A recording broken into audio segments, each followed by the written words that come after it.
Hey, what is up guys, and welcome back to the channel. In today's video I'm bringing you another money making method. Now this one is a little bit different and I have a pretty big announcement at the end of this video, so make sure you stay tuned for that. It's just, you know, some messages about upcoming content and where I'm going to go with this channel. Don't worry, nothing much is going to change. However, I am going to be doing a bit of a special run for the next week or so. So with all that being said, let's get straight into this method. So this is the car we're going to be using today. It is the BMW M3 2003 model for only 84k. You can pick one up from the BMW dealership. Nice and cheap entry point, and I really do recommend sort of picking one of these cars up anyway, because they're actually rather fun to use and they're very handy for the German focused car event. So if you're that early into your career, make sure you grab one of these because it's a nice cheap entry point. So this is a little bit different. You requested engine swap tunes, and here is one. This is the engine you're going to need. They were quite common during the engine swap glitch. Chuck that in. I believe it's the car engine from the Z4 race car. So this is a tune you're going to need, and it's thanks to Voss, so I'll link his channel down below. I couldn't quite get my tune stable enough. You need all the tyres. You need hard, intermediates and wets. Fully customizable suspension at 98 and 98. Anti-roll bar 5 and 6. Dampening ratio compression, you want it at 35 and 35. Then we're going to move on to the expansion at 45 and 45. Natural frequency 2.80 and 2.90. Negative camber angle 1.8 and 2.0. Toe angle outwards 0.01, and the rear you want pointing inwards at 0.20. Differential, make sure you get the fully customizable. 40 for the initial torque, acceleration sensitivity 60 and braking sensitivity 32. Downforce 47 and 220. ECU, you want it fully customizable. You want to set that at 84. No ballast needed, no ballast positioning needed. Power restrictor you do want at 89. Transmission, get the fully customizable racing transmission. Set that at 280. Here's your individual gears. You shouldn't need to change them too much, apart from this last one here, which is 6th gear. So feel free to pause that when you need to. You're not going to need nitrous. You need the racing brake pads, and I've gone for the drill discs. I don't think it really matters which you put on. And you want to make sure you've got the high RPM turbo. I have got the medium, but I am not using that here. Then you want the racing clutch and flywheel. And on the side here, you want all the weight reduction and increase the body rigidity. Again, shout out to Voss for this method. Feel free to pause at any moment so you can go through it. So the event we're going to be using is one that's growing on me quite fondly recently. It is the Le Mans circuit in Europe. We're going to be using the World Touring Car 700 event. Like I said, it is really starting to grow on me, this event, so I've been running it a lot more. Super simple method really. What you're going to want to do straight away, throw the car at fuel mix 6. This is the slowest mix, but however you're going to realise pretty damn fast that this car is an absolute bullet on the straight for a car that is rated 700 performance points. Basically just make your way through. The only time you can lose your clean race bonus here is if you sort of overtake under a yellow flag.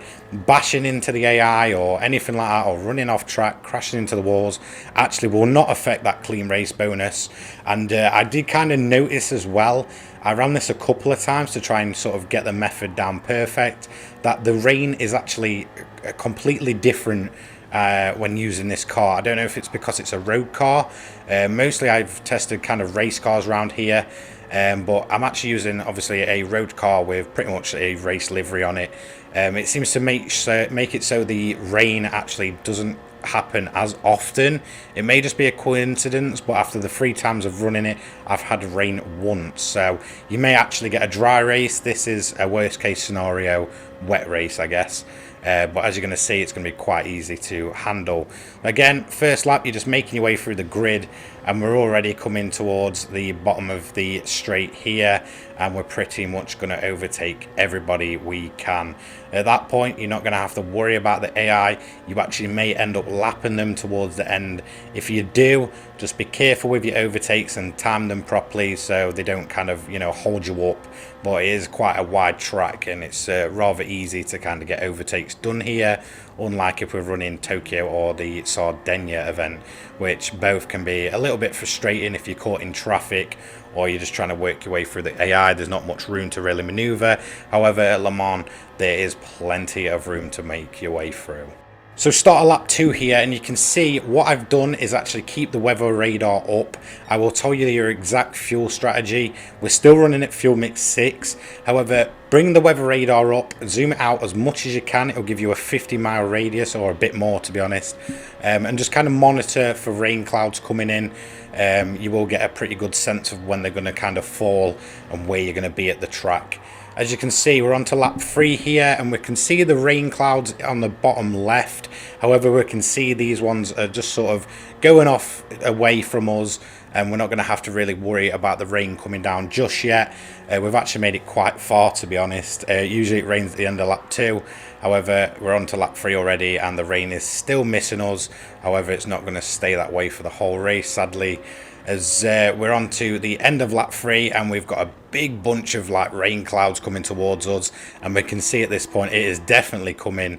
I've actually chose to kind of stay out and do an extra lap, because I'll kind of get at least a decent way through the lap before the rain starts coming down, or it gets too bad and the surface gets too wet. In my opinion, I feel like I can actually survive the lap even if it does start to rain. The AI will actually pit at this point, well, the majority of them will. So if they pit early and the rain doesn't come just yet, they're going to actually have to do a double pit stop, which you can see here. They've pitted in and the rain started to come down, so this is going to work in our favour. So when they've pitted, they've actually pitted for dry tyres, which means the next go around they're actually going to have to pit again, which is going to be very frustrating for the AI, and it's going to actually give us a lot of breathing room. Some AIs will stay out, but it kind of just gives us a bit of extra room to do what we're going to do at the end, which I'll show you. However, most of you will probably know what we're going to do towards the end of this event. If it does rain and you're kind of caught out, this car isn't too bad. Just monitor the little bar in the left hand corner. This will tell you how wet it is, whether you need dries, inters or full wets. As you're going to see, I'm going to come up to do my pit stop because there's quite a bit of rain around. So I'm going to jump in the pits now at the end of lap 4, and this is when you should pit anyway, even if it isn't raining. Box at the end of lap 4, take that fuel on board, and if it's up to you whether you want a fresh pair of hards if it isn't raining, or if it is, I'm going to choose to go on intermediates. It's completely up to you. I feel comfortable if it's like really chucking it down that I can get away with inters, because I find if it does rain, it will only go heavy for like a short period, and then it's very quick to kind of dry out. So I've chosen to go for inters, but feel free to choose full wets if it is raining. If it's not raining, like I said, it's up to you if you want to, either stay on the hards you're on, or if you want to kind of take a fresh set of hards. As you can see, tyre wear is not too bad at this point in the race. So, we're over halfway, getting, into the final 10 minutes. So I would have been pretty comfortable kind of, running these hards until the end if it was dry. You're going to fill up to the max and away you go. As you can see, the rain's actually not too bad. We're in a dry spot at the minute, but as you can see from the weather radar, there is more rain incoming, so I'm just kind of being prepared for that. I'm running the inters. The track's actually at inters kind of level, as you can see from the little bar on the left. At this point, we're just going to, sort of tiptoe, get some heat in them tyres and kind of get used to what the feeling of the track is currently, and that is going to be all. So coming down the straight on lap 5, while we've had a nice little dry spell, we can see that rain is pretty much coming at this point, and you can also see the AI that either didn't pit for wets or feels they've kind of got to pit now are going to start boxing in. This is because obviously they're going to box for a wet set of tyres. So again, we're just going to extend our lead at this point to a pretty ridiculous amount. The rain is going to start coming down, and it's going to start coming down pretty heavily. However, I'm confident enough in my driving, and I'm sure most of you are. As you can see, the bar is now in wet, heavy wet tyre territory. It's going to be slippy. However, I can see that this wet weather on the radar is going to kind of pass over. So I'm not going to have to worry about it for, too much longer. And it's pretty damn quick once the rain's done that the track will start to dry out. So as you can see, on lap 6, we're only just getting down the straight, and it's already starting to get towards dry tire weather. I'm actually on the intermediate, so they will start wearing really quickly if we're running them, you know, in dry weather. However, I'm only going to, you know, finish up lap 6, and then I'm going to wait, and I'll kind of show you how to go about that and how to, you know, see if it's, you know, possible for you to sit and wait. As you can see, you just want to watch where the AI is, and I can see I've got a 3-minute gap, and I'm going to have under 3 minutes till the end of the race. So at this point, I know it's safe enough for me to just make my way to the last grid spot, park up, and it saves me going around again. This does actually make the method much quicker than it would be, because sometimes if you do an extra lap, you can be up to, you know, nearly 4 minutes, you know, going around. So you'll end up with 34 minutes instead of pretty much just a tiny bit over 30 minutes. As soon as it counts down, we are going to take ourselves over the line. First place in pretty much dot on 30 minutes. You don't have to worry about the AI, like I said, so pretty straightforward method. Overall, as you can see, 30 minutes 1 second 0.669 with a fastest lap of 4 minutes 15.805, which was done on lap 2 before we got the rain. So actually a fairly good lap time. I believe that's kind of close to what the Red Bull Junior will do by about, I think, about 10 seconds. However, with that being a race car, I seem to be cursed when I do it, and I end up with wet races all the time.